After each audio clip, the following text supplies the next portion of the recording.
Hello student, welcome to Anoop study zone.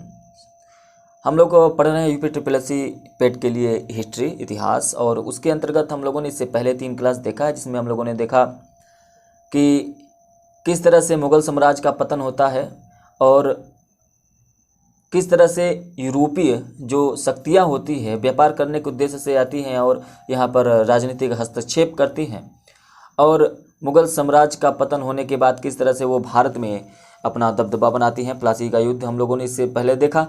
अब 1757 में हमने देखा तो प्लासी का युद्ध। उसके बाद 1857 में एक और विद्रोह होता मध्य। ऐसा क्या होता है कि 1857 में एक बहुत बड़ा विद्रोह होता है अंग्रेज़ों के खिलाफ।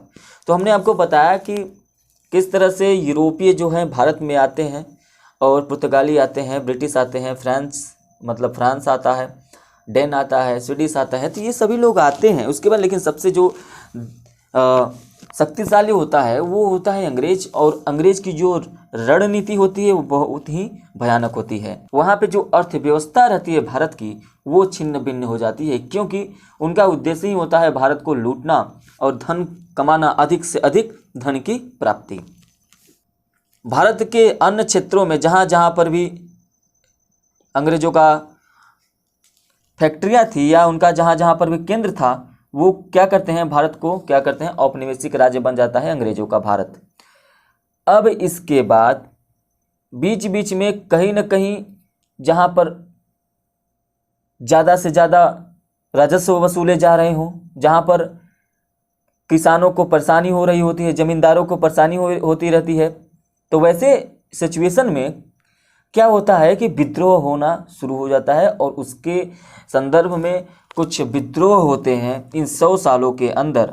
इसके अलावा 1857 के बाद भी बहुत सारे जो इम्पोर्टेंट आंदोलन होते हैं, विद्रोह होते हैं, जैसे नाई धोबी बंद आंदोलन, ताना भगत आंदोलन, रंपा आंदोलन, नौसेना विद्रोह, ये सभी 1857 के बाद के। मुंडा विद्रोह, तो इसको विषय में हम लोग थोड़ा थोड़ा देख लेंगे। लेकिन ये जो 100 सालों में ये जो विद्रोह होता है उसको आज की क्लास में हम लोग देखेंगे। ये आपसे एग्जाम में पूछा जाता है, तो इसलिए थोड़ा इसको ध्यान से देखिएगा। तो सबसे पहले होता है सन 1770 से 1800 ईस्वी के बीच में सन्यासी विद्रोह। यह विद्रोह कहाँ पर होता है? बंगाल और बिहार में। बंगाल और बिहार में यह क्षेत्र होता है सन्यासी विद्रोह। इसका नेतृत्व मजमून शाह कर रहे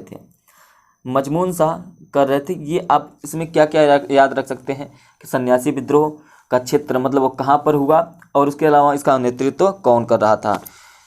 इसमें नारा क्या दिया गया? वंदे मातरम नारा दिया गया। इसके दमनकर्ता कौन थे? दमनकर्ता का मतलब इस सन्यासी विद्रोह को दबाया किसने? तो वो अंग्रेज गवर्नर थे वारेन हेस्टिंग, इन्होंने ही दबाया था। इस विद्रोह में प्रमुख जो नेता थे वो कौन कौन थे? द्विज नारायण, भवानी पाठक, देवी चौधरानी, मजमून शाह, मूसा शाह, चिराग अली, कृपानाथ, नूरुल मोहम्मद और पीताम्बर और अनूप नारायण और श्रीनिवास। ये इस विद्रोह के, इस आंदोलन के, विद्रोह या आंदोलन समझिएगा कि ये इस विद्रोह या आंदोलन के ये प्रमुख नेता थे। अब आपको बताते हैं कि ये विद्रोह होता क्यों है। बंगाल में अंग्रेजी राज्य जो होता है स्थापित हो जाता है, और जो नई अर्थव्यवस्था होता है, अब वो तो अपने हिसाब से अर्थव्यवस्था को लागू करेंगे, तो अपन जो नई अर्थव्यवस्था होता है तो उसके अनुसार जो जमींदार होते हैं, जो कृषक मतलब किसान होते हैं, मजदूर वर्ग के लोग होते हैं, सभी उन नई अर्थव्यवस्था से परेशान थे। और साथ ही साथ तीर्थ यात्रा पर भी टैक्स लगाया जा रहा था, कर लगाया जा रहा था, तो वो आने जाने पर भी क्या होता था, तीर्थ यात्रियों को बहुत ही परेशानी हो रहा था। तो इसी के परिणाम स्वरूप धीरे धीरे क्या होता है, 1760 ईस्वी से ही यह धीरे धीरे विद्रोह प्रारंभ हो जाता है ना। यह आप देखेंगे कि एक सामाजिक और धार्मिक संप्रदाय थी जिसने यह विद्रोह प्रारंभ किया था। वो कौन था? वो साधुओं की टोली थी, है ना। कौन था? साधुओं की टोली। साधुओं की टोली इसलिए इसको सन्यासी विद्रोह कहा जाता है। उस समय गवर्नर जनरल वारेन हेस्टिंग्स थे, और उन्होंने ही इस विद्रोह का क्या किया था, दमन किया था, समाप्ति किया था। अब देखेंगे तो मूल रूप से देखेंगे तो यह एक जो है कृषक विद्रोह रहा। ठीक है, चलिए अब यहाँ से एक और प्रश्न इंपॉर्टेंट बहुत बार पूछा गया है एग्जाम में, याद रखिएगा। ये सन्यासी विद्रोह का जो उल्लेख है यह बंगाल के उपन्यासकार थे बंकिम चंद्र चटर्जी। उनके एक उपन्यास थी आनंद मठ। आनंद मठ, इस पुस्तक में इस सन्यासी विद्रोह का जो है उल्लेख मिलता है। तो ये भी याद रखिएगा कि आनंद मठ में सन्यासी विद्रोह का उल्लेख मिलता है। बंकिम चंद्र चटर्जी ने इस उपन्यास को लिखा था। चलिए अगला विद्रोह हम लोग देखते हैं, रंगपुर का विद्रोह 1783 ईस्वी। यह रंगपुर जो कि बंगाल में है उसी क्षेत्र में हुआ था और इसके नेतृत्व करता थे धीरज नारायण और नूरुल्लुद्दीन। देखिए ब्रह्मपुत्र की जो घाटी है वहाँ पर ही यह रंगपुर है। तो उसमें 1783 ईस्वी में सरकार ने क्या किया था, जो टैक्स ले रही थी, जो लगान वसूल रही थी, उसमें बहुत ज़्यादा वृद्धि कर दी, मतलब बहुत ज़्यादा उसको बढ़ा दिया था। तो वहाँ के जो लोग थे वो इसके विरोध में आ गए और उसी के कारण यह रंगपुर का विद्रोह हुआ था। ठीक है, तो ये जो परिवर्तन होता है भूमि राजस्व व्यवस्था में, इसी के कारण धीरज नारायण और नूरुल्लुद्दीन ने इस विद्रोह का नेतृत्व किया था। अगला हम लोग देखते हैं, तो अगला है अहोम विद्रोह। अहोम विद्रोह 1828 से 1833 तक चला। यह कहाँ पर था? अहोम विद्रोह असम में था। इसका नेतृत्वकर्ता कौन थे? गोमधर कुंवर। देखिए ये क्यों होता है?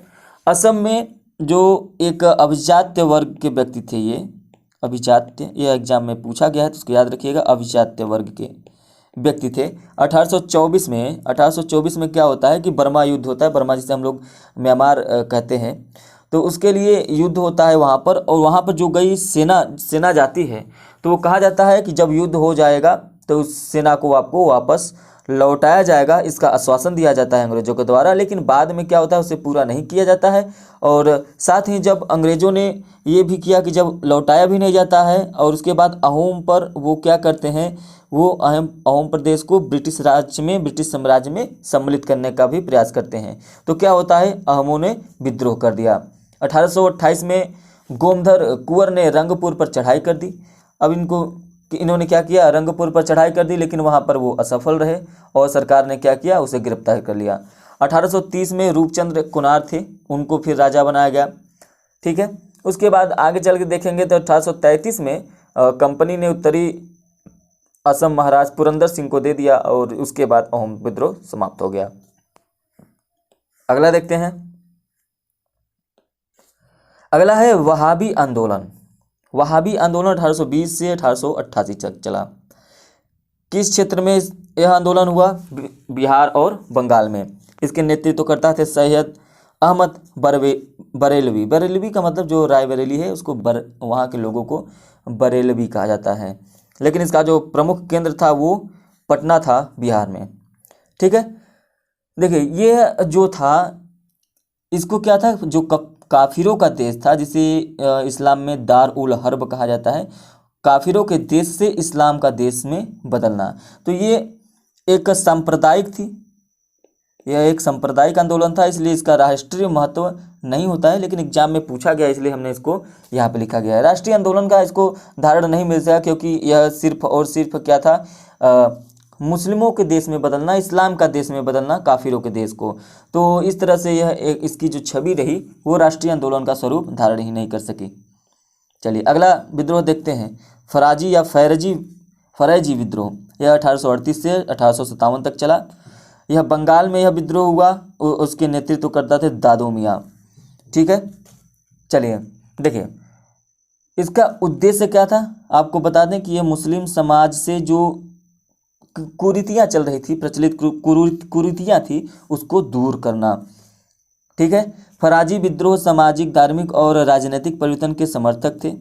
और यह एक जो विद्रोह था, यह एक क्या थी, धार्मिक विचारधारा की थी।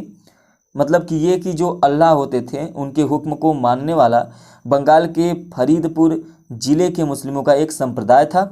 और इसके अनुसार ईश्वर के समक्ष सभी क्या है, समान है और सभी की भूमि पर समान ही अधिकार है। ठीक है, चलिए अगला देखते हैं। अगला विद्रोह होता है गडकरी विद्रोह 1844 ईस्वी में। यह कौन सा क्षेत्र रहता है? कोल्हापुर, महाराष्ट्र में जो पड़ता है।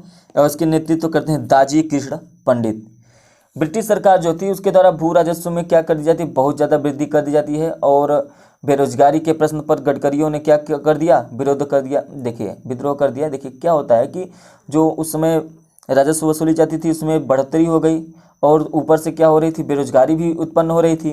तो वहाँ पे गडकरी थे, उन्होंने इसका विद्रोह कर दिया और उन्होंने क्या किया, हमला किया समनगढ़ के किले पर और भूदरगढ़ के किलों पर, तो उसको उन्होंने जीत भी लिया था। ठीक है, गडकरी कौन थे? गडकरी वंशानुगत जाति की थी, मतलब जो मराठों के दुर्गों में सैनिक के रूप में कार्यरत थे, लेकिन बाद में सब प्रशासनिक पुनर्गठन कर इनकी छटनी कर दी गई थी। तो सरकार को गडकरियों के विद्रोह को दबाने के लिए बहुत ही ज़्यादा संघर्ष करना पड़ा था। ठीक है, तो याद रखिएगा इसको। अगला देखते हैं, अगला है आदिवासी विद्रोह। आदिवासी विद्रोह में हम लोग बहुत सारे विद्रोह हैं जो देखेंगे, जैसे चुआर विद्रोह, कोल विद्रोह, कुका विद्रोह और संथाल विद्रोह। तो इसको हम लोग आदिवासी विद्रोह के अंतर्गत करते हैं। ये जो होते हैं ये आदिवासी होते हैं, और आदिवासी का जो विद्रोह होता है उसको हम लोग देखते हैं। तो पूरे भारत में विद्रोह आंदोलन स्टार्ट हो गया था। रीजन बस यही था कि धीरे धीरे क्या हो रहा था, अर्थव्यवस्था छिन्न भिन्न हो रही थी और ब्रिटिशों का दबदबा बढ़ रहा था। तो धीरे धीरे तो ये तो हर जगह छोटे मोटे हो रही थी, लेकिन बाद में 1857 बहुत बड़ा विद्रोह होता है। ठीक है, तो चलिए पहले इसको देखते हैं। चुआर विद्रोह 1768 से 1832 ईस्वी तक चला। इस क्षेत्र कौन था? मेदिनीपुर, बंगाल में। नेतृत्वकर्ता कौन थे? जगन्नाथ। ठीक है, देखिए जो चुआर विद्रोह हुआ इसका रीजन था कि अकाल के बढ़ते हुए उसमें क्या कर दिया गया, भूमि कर, और जो भी आर्थिक संकट थी उसके कारण चुआर जो आदिवासी लोगों ने क्या किया, अंग्रेजों के विरुद्ध विद्रोह कर दिया। एक तो भूमि कर लगाई जा रही थी, बार बार भूमि कर, मतलब वहीं भूमि राजस्व व्यवस्था में गड़बड़ी, टैक्स बढ़ाया जा रहा था। तो एक तो ऊपर से अकाल भी पड़ रहा था। तो ये चुआर जो जनजातियां थी, जो ये चुआर लोग थे, इन्होंने क्या किया, आदिवासी लोगों ने विद्रोह कर दिया अंग्रेजों के खिलाफ। तो इस विद्रोह में विद्रोहियों ने क्या किया था, एक नाम आता है आत्म विनाश, इसकी नीति अपनाई थी। तो ये एग्जाम में एक बार पूछा गया है, तो इसको भी आप नोट कर सकते हैं। ठीक है, चलिए इसके बाद हम लोग अगला देखते हैं। अगला है कोल विद्रोह। ये एग्जाम में बहुत बार पूछा गया है। तो कोल विद्रोह, सबसे पहले हम लोग जानते हैं कि कोल किसको कहा जाता है। जो छोटा नागपुर का पठार है उसमें कुछ जनजातियां हैं, जैसे मुंडा, औरांव, हो, महाली और बहुत सारी जनजातियां हैं। तो इन्हीं को क्या कहा जाता है, इन्हीं जनजातियों को क्या कहा जाता है, कोल कहा जाता है। ठीक है,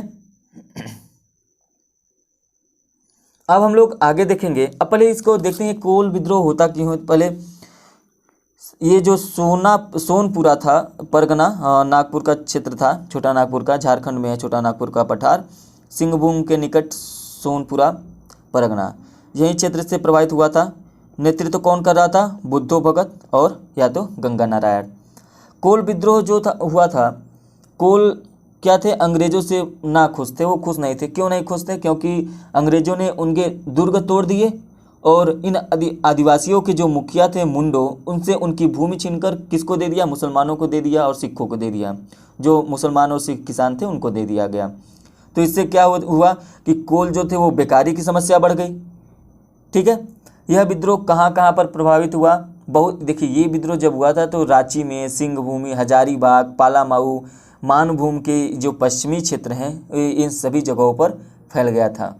ठीक है, बहुत ही लंबा समय तक ये चला, 1829 से 1848 तक। बाद में इस विद्रोह को जो है दबाया गया, शांति की गई। अगला कौन सा विद्रोह है?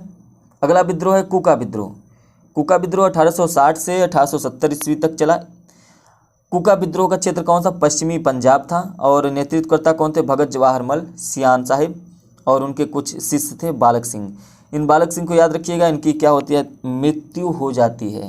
देखिए यह जो है कुका विद्रोह, ये एक धार्मिक और राजनीतिक दोनों विद्रोह कहा जा सकता है ना। और इसमें सिख सुधार आंदोलन भी इम्पोर्टेंट है। तो 1863 में बालक सिंह की मृत्यु हो जाती है। उसके बाद इसके नेतृत्व कौन संभालते हैं? राम सिंह कुका संभालते हैं। और 1869 में पहला विद्रोह होता है फिरोजपुर में। राम सिंह कुका को गिरफ्तार कर लिया जाता है और उन्हें रंगून भेज दिया जाता है। फिर उसके बाद 1885 में वहाँ उनकी मृत्यु हो जाती है, राम सिंह कुका की। अब यहाँ पर कुका विद्रोह हुआ क्यों, ये तो आपको पता चल गया, क्योंकि ये एक धार्मिक था। जाहिर सी बात है, अंग्रेज दुर्गों को, मंदिरों को, मस्जिदों को भी तोड़ रहे थे। वो तो ईसाई धर्म का भी प्रचार उनका करना एक लक्ष्य था। तो धार्मिक में हस्तक्षेप तो कर ही रहे थे, उसके बाद राजनीतिक तो उनका विद्रोह जो होता है तो हस्तक्षेप था ही। तो हर जगह से ये सारी चीज़ें थी, तो इसीलिए विद्रोह होता है। अगला विद्रोह देखते हैं, संथाल विद्रोह 1855 से 1856 ईस्वी। इसका कौन सा क्षेत्र भागलपुर से राजमहल तक प्रभावित हुआ और इसके नेतृत्वकर्ता कौन थे? सिद्धू और कान्हू। ठीक है, यह विद्रोह आर्थिक कारणों से हुआ था और सैन्य कार्रवाई हुई फिर बाद में, मतलब सैनिक कार्रवाई के बाद 1856 में इसके स्थिति को नियंत्रण में लाया गया। अब कुछ इम्पोर्टेंट देखते हैं। सबसे पहले भील विद्रोह। भील विद्रोह 1825 में होता है। इसके नेतृत्वकर्ता कौन होते हैं? इसके नेतृत्वकर्ता होते हैं सेवरम। और प्रमुख क्षेत्र कौन होता है? खानदेश। उद्देश्य क्या था? इस विद्रोह को पेशवा बाजीराव द्वितीय और उसके उनके प्रतिनिधि त्रिम्बकजी दांगलिया ने जो होता है प्रोत्साहित किया था। अगला है खासी विद्रोह 1830 से 1833। नेतृत्वकर्ता कौन थे? तीरथ सिंह थे। और खासी और जयंतिया जो पहाड़ियाँ थी वो इसका प्रमुख क्षेत्र था, खासी और जयंतिया। कंपनी द्वारा क्या होता है? खासी और जयंतिया पहाड़ियों पर अधिकार कर लिया जाता है और ब्रह्मपुत्र और जो सिलहट को जोड़ने के लिए एक सड़क का निर्माण की योजना बनाई जाती है इसी खासी विद्रोह में। तो यह विद्रोह होता है। अगला है मुंडा विद्रोह। बिरसा मुंडा इसके नेतृत्वकर्ता थे और 1893 से 1900 ईस्वी के बीच में यह जो है विद्रोह होता है। इसका प्रमुख क्षेत्र कौन था? छोटा नागपुर बटार। हमने अभी बताया कि कुछ जनजातियां होती हैं जिन्हें कोल कहा जाता है, तो ये मुंडा भी होते हैं जो कोल के अंतर्गत ही आते हैं, तो ये मुंडा विद्रोह भी होता है। इनके नेतृत्वकर्ता बिरसा मुंडा थे। देखिए, इस विद्रोह को एक और नाम दिया जाता है जो एग्जाम में पूछा गया था एक बार, उसका नाम है उलगुलान। तो ये भी याद रखिएगा कि मुंडा विद्रोह को उलगुलान भी कहा जाता है। मुंडों की पारंपरिक भूमि व्यवस्था जिसे हम लोग क्या कहते हैं? खूट कट्टी। क्या कहते हैं? खूट कट्टी। यही थी जो कि व्यक्तिगत भू स्वामित्व की जो व्यवस्था थी, इसमें परिवर्तन होने लगता है, इसलिए क्या होता है? विद्रोह प्रारंभ हो जाता है। अगला है रंपा विद्रोह। रंपा विद्रोह के किस वर्ष में हुआ? 1922 से 24 वर्ष के बीच में। और इसके जो नेतृत्वकर्ता थे वो अल्लूरी सीताराम राजू थे। और प्रमुख क्षेत्र कौन सा था? आंध्र प्रदेश। साहूकार जो थे उनका शोषण होता है और जो वन कानून होता है उसके विरुद्ध इस आंदोलन का प्रारंभ हुआ था। तो ये कुछ महत्वपूर्ण आंदोलन थे। अब हम लोग कुछ किसान आंदोलन को देख लेते हैं। जो किसान आंदोलन होता है वो भी एग्जाम में पूछा जाता है, तो उसको भी आप लोग याद रखिएगा। देखिए, अब हम लोग देखें कुछ किसान आंदोलन। सबसे पहले नील विद्रोह। नील विद्रोह कहाँ पर होता है? गोविंदपुर। गोविंदपुर यह 1859 में सितंबर में होता है। और यह कहाँ पर? नदिया जो जिला है, नदिया जिला, वहाँ पर उसके उसी नदिया जिला में गोविंदपुर पड़ता है। और पाबना, ढाका, खुलना, ये सभी क्षेत्र इससे प्रभावित होते हैं। और कारण क्या था नील विद्रोह का? कारण ये था कि जो नील बागान मालिक थे उनकी जो टैक्स थी, जो उनका उत्पीड़न था, वो किसानों पर भारी पड़ रहा था। इस विद्रोह का नेतृत्व दिगंबर विश्वास और विष्णु विश्वास ने किया था। दीनबंधु मित्र ने अपने नाटक जो है नील दर्पण में इस विद्रोह के अत्याचारों का चित्रण किया गया है। तो यहाँ से यह प्रश्न पूछता है, ठीक है, याद रखिएगा। दीनबंधु मित्र थे, उनकी एक नाटक थी नील दर्पण, उसमें इस नील विद्रोह का जो अत्याचारों का है वर्णन किया गया है। देखिए क्या होता था, जो अंग्रेज सरकार थी बंगाल और बिहार के किसानों से भूमि पर, उनके ही भूमि पर बिना पैसा दिए नील की खेती करवाती थी, वो भी ज़बरदस्ती करवाती थी। ठीक है, फिर किसानों की एकजुटता होती है। फिर 1860 के अंत तक बंगाल में नील की खेती बंद कर दी जाती है। एक समाचार पत्र था हिंदू पैट्रियाट। कौन था? हिंदू पैट्रियाट। हिंदू पैट्रियाट ये जो था, ये क्या करता है? समर्थन करता है नील विद्रोह का। तो ये भी याद रखिएगा। ये हरिश्चंद्र मुखर्जी थे, उन्होंने ही इनका समर्थन किया था। अगला है पाबना विद्रोह। पाबना विद्रोह क्षेत्र है बंगाल का पाबना जिला में, बंगाल में ही। और कारण क्या था? जो जमींदार होते हैं उनके द्वारा लगान को बढ़ा दिया जाता है। ठीक है, और यदि कभी पूछा जाता है कि नेतृत्व कौन करता थे इस विद्रोह के जो नेता थे वो थे ईशान चंद्र राय, केशव चंद्र राय और शंभू पाल ने, और एक और थे, उनका नाम है खोदी मल्ला। ठीक है, अब यहाँ से क्या प्रश्न पूछा जाता है कि इस विद्रोह का समर्थन बंकिम चंद्र चट्टोपाध्याय और आर.सी. दत्त ने भी किया था। अगला है मोपला विद्रोह। मोपला विद्रोह केरल क्षेत्र में होता है, केरल के मालाबार क्षेत्र में। और नेतृत्वकर्ता कौन होते हैं? एक थे जो मुसलमान किसान थे वो थे, और जो हिंदू जमींदार थे, जो बंधुआ मजदूर थे हिंदू जमींदारों के, वो ये इसके नेतृत्वकर्ता थे। जमींदारों द्वारा क्या होती है, लगान की दरें बढ़ा दी जाती हैं और किसानों को भूमि से बेदखल कर दिया जाता है, इसलिए मोपला विद्रोह होता है। अगला है दक्कन विद्रोह। देखिए इसका कारण क्या था दक्कन विद्रोह का? सबसे पहला कि लगान वृद्धि कर जाती है। लगान वृद्धि होता है तो दक्कन विद्रोह होता है। यह विद्रोह 1874 में, यह विद्रोह 1874 में महाराष्ट्र में एक सिरूर तालुका से प्रारंभ होता है और उसके बाद 1875 में पूना, अहमदाबाद, सतारा, सोलापुर, इन सभी जगहों तक फैल जाता है। तो यदि आपने इतना पढ़ा है तो आप इन प्रश्नों का जवाब देंगे। ये जो प्रश्न है ये आपके एग्जाम में आए हुए हैं यूपी SSS के, तो यहाँ से हमने इन प्रश्नों को उठाया है जो विद्रोह अभी तक एग्जाम में आ चुके हैं। तो यदि आपने पिछला अभी ध्यान से पढ़ा है तो इन सब प्रश्नों का आंसर जो है आप आराम से दे सकते हैं। ठीक है, तो चलिए सबसे पहला प्रश्न है, आनंद मठ उपन्यास की कथा वस्तु किस विद्रोह के आधार पर आधारित है? हमने बताया सन्यासी विद्रोह पे। ठीक है, सन्यासी विद्रोह पर। क्लियर है। दूसरा है मुंगेर के बरहिया ताल विद्रोह का उद्देश्य क्या था? तो इसका उद्देश्य था क्या? बकास्त भूमि की वापसी की मांग था।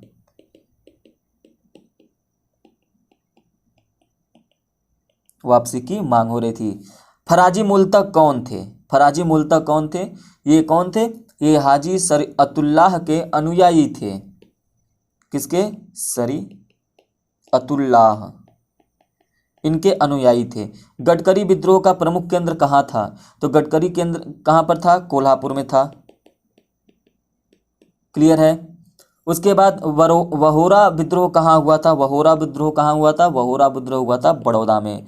जो प्रश्न मिल रहे हैं सही है, और जो प्रश्न आपको नहीं मिले हैं पीछे, उनको भी आप लोग याद करते हुए चलेंगे। रामोसी विद्रोह का नेतृत्व किसने किया था? तो रामोसी विद्रोह का नेतृत्व किया था चित्तर सिंह नरसिंह। ठीक है, कौन कौन? चित्तर सिंह और नरसिंह। एक और थे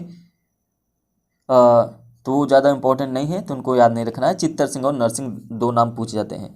अगला है चुआर विद्रोह कहाँ हुआ था और इसके नेतृत्वकर्ता कौन थे? तो चुआर विद्रोह मेदिनीपुर हुआ था, बंगाल में हुआ था, और राजा जगन्नाथ इसके नेतृत्वकर्ता थे, जगन्नाथ।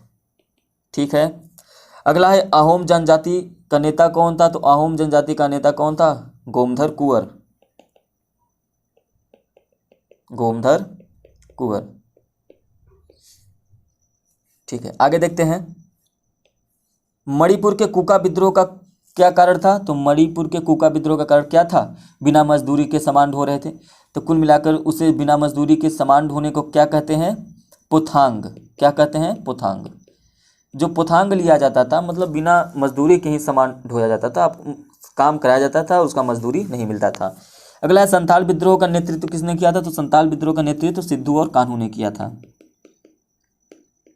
सिद्धू और कान्हू ने किया था। फिर अगला है भीलों द्वारा अंग्रेजों के विरुद्ध विद्रोह कहाँ प्रारंभ हुआ? तो कहाँ पर प्रारंभ हुआ था? मध्य प्रदेश और महाराष्ट्र में। मध्य प्रदेश, MP और महाराष्ट्र। अगला प्रश्न क्या है? कुका विद्रोह, ये इसका आंसर है। कुका विद्रोह का आरंभ पश्चिमी पंजाब में किसने किया था? तो किसने किया था कुका विद्रोह का आरंभ?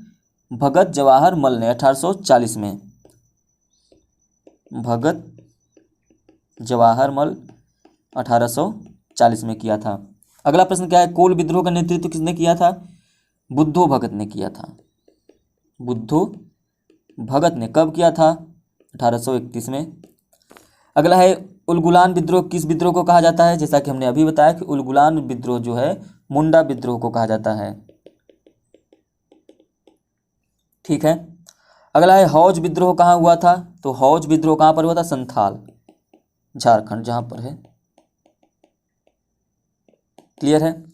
उसके बाद है मुंडा विद्रोह कहाँ हुआ और इसके विद्रोह के नेता कौन थे? तो मुंडा विद्रोह छोटा नागपुर के पठार पर होता है, वहाँ के जो क्षेत्र होते हैं वहाँ पर। और इसके नेता कौन थे? तो इसके नेता थे बिरसा मुंडा। बिरसा मुंडा। क्लियर है। तो विद्रोह से इससे बाहर से प्रश्न आपसे पूछेगा ही नहीं, ठीक है। यदि आप चैनल पे पहली बार हो तो चैनल को क्या करेंगे, सब्सक्राइब जरूर कर देंगे। और यदि आपको वीडियो अच्छा लगा हो तो लाइक कर दीजिएगा। यदि आपको कोई डाउट है तो आप क्या कर सकते हैं, कमेंट करके पूछ सकते हैं और शेयर ज़रूर करिएगा। चलिए मिलते हैं नेक्स्ट वीडियो में, नेक्स्ट क्लास में 1857 के विद्रोह के साथ। तब तक के लिए धन्यवाद।